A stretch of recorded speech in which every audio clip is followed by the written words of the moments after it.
So one of our 6 core values is reliability, and it's a cornerstone for all 3 of our utilities. Today I'm going to talk about some of the activities and projects we undertake in order to provide the highest reliability of our electric, water, and communication services.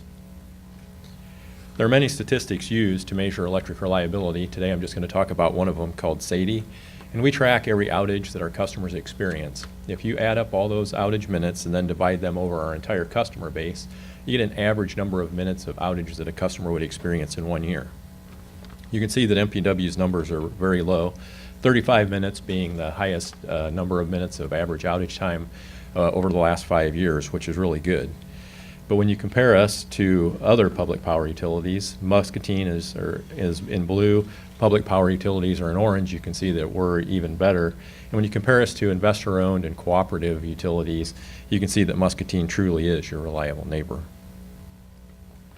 Even though reliability is very high, outages do still occur on our system, and you can see that squirrels are one of the biggest causes of outages on our system, and lightning is a close second.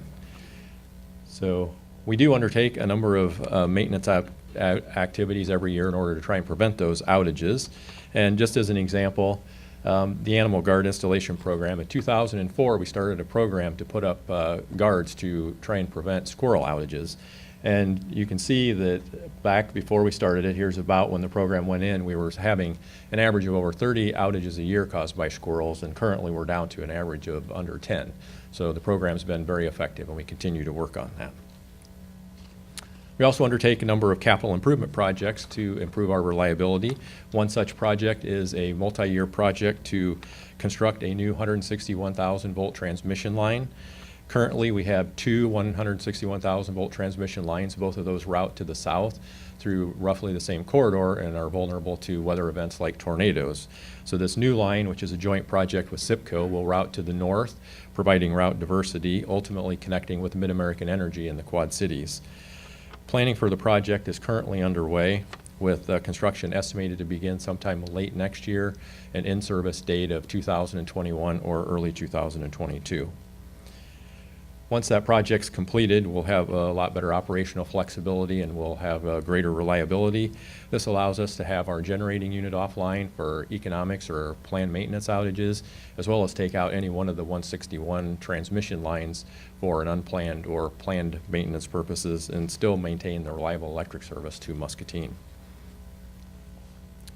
Reliability of our water system is equally important. Just like with our electric system, we perform numerous maintenance tasks every year. Probably the one that gets the most notice is the water system flushing, the main flushing that we do. And even though it's an inconvenience to our customers and the community, it's still a very important aspect of maintaining the water system. If we didn't do that, the water mains build up with minerals, it corrodes the pipes, makes the valves not operate, and also ends up with discolored water events randomly throughout the year. So we try to prevent that as much as possible. And flushing also gives us an opportunity to verify that our hydrants are working, which of course are very important for fire protection. And despite all the maintenance efforts we do on the water system, we still do have water main breaks that occur. You can see that the most main breaks occur during the winter months, which is no surprise due to the freeze-thaw cycle of the ground. However, we do have water main breaks throughout the year because of hot, dry conditions or even wet ground conditions cause the ground to shift and cause mains to break as well. So I have a short video that talks about why we do water main replacements. We're on Begg Street today, and this is our last project of 3. We are replacing 2-inch water main with 8-inch water main. The 2-inch main is more easily broken due to its size, and that main is probably 100 years old and it's cast iron. So cast iron is more brittle than ductile iron. We're replacing the 2-inch cast iron with 8-inch ductile iron, which is more flexible. It's a better material. It's a steel ductile iron pipe with a cement interior, so the metal walls of the pipe don't degrade or don't interact with the water. And then we're placing a fire hydrant on the end. So our closest fire hydrant from the end of the street is 300 feet. So now we'll have 2 fire hydrants within 300 feet of each other. So this block will be protected in case there's a fire. Before, if the fire department had a fire at the end of the block, they would have to lay out 300 feet of hose, which takes time, and time matters in that case where there's a fire. This is part of our annual work to replace aging water main infrastructure in Muscatine. It's a very smart thing to do, to be proactive, to replace our mains every year. The water utility also undertakes a number of capital improvement projects to maintain water system reliability. One such project is the expansion of our Grandview Avenue well field. That project nearly doubled the size of our existing well field and provided additional capacity for wells that should last us for the next 20 to 30 years or more. In order to treat the water from those additional wells, we need to expand the existing treatment facility. That project is currently underway, and have another short video to talk about that project. The expansion of the treatment plant, Grandview Avenue treatment plant, is part of a bigger project, which would be to increase our source water capability for the city of Muscatine. We purchased a new well field about 1.5 years ago. We're in the process of drilling 3 new wells, and the water will be treated at this facility. The existing Grandview well field can produce approximately 25 million gallons of water every day. The expansion, once it's all developed, we can expect about 25 million gallons a day out of that as well. And that's going to set us up for the next 25 years for any water demands the city may have. Within the project, we are adding a new chlorine feed system, a new fluoride injection system, and a new phosphate injection system.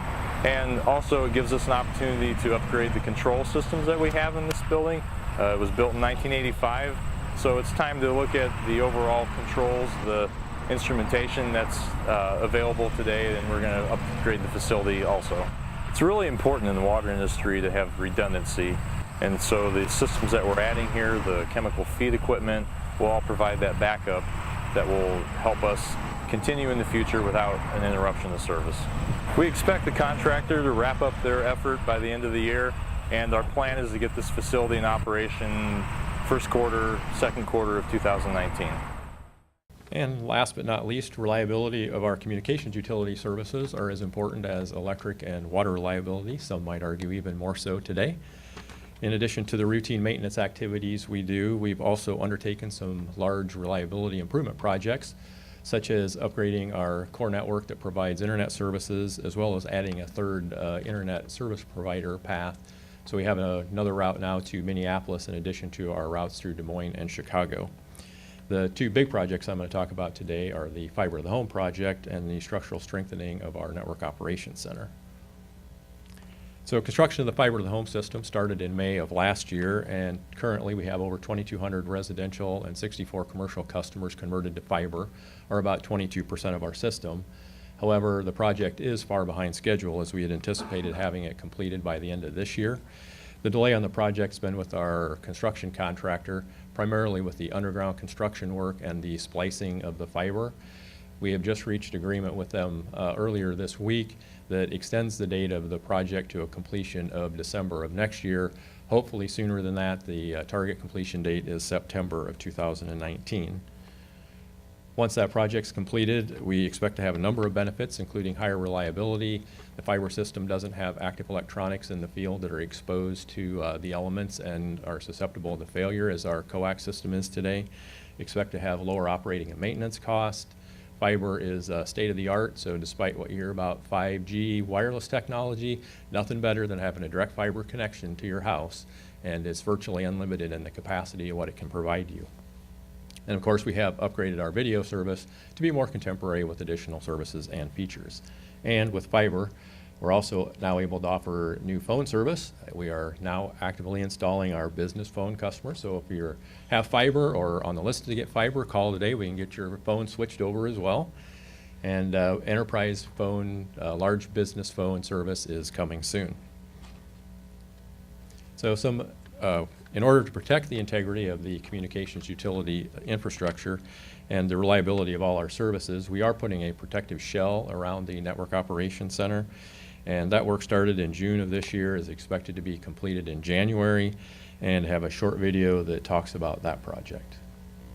In the last decade, there have been about 3 tornadoes that have come through the Muscatine area, which has been a reminder of how real that tornado risk is.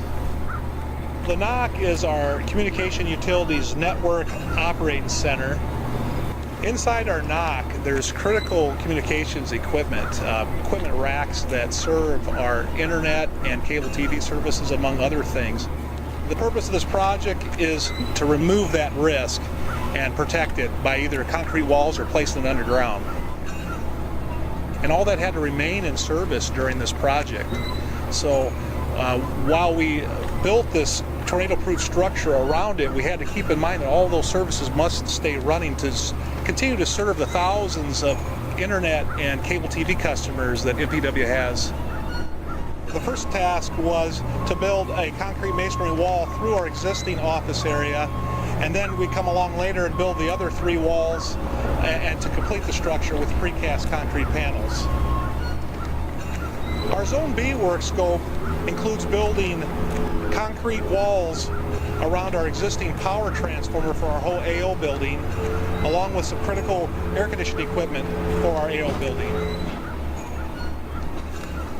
A big part of this project was to take the main power circuits that from our main transformer that feed the NOC currently go overhead, and we want to take them and put them underground, and so we directionally bored and trenched over 700 feet of conduit to put the power that feeds the NOC underground to protect it from tornadoes.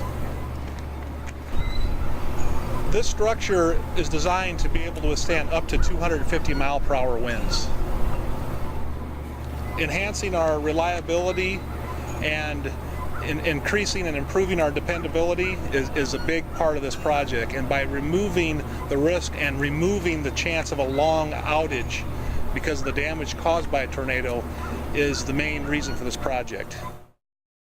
So these maintenance activities and projects are just a small sample of the things that MPW does every day to ensure that we deliver affordable and reliable services to the Muscatine community. And up next is Jerry Gowie to talk financial stability.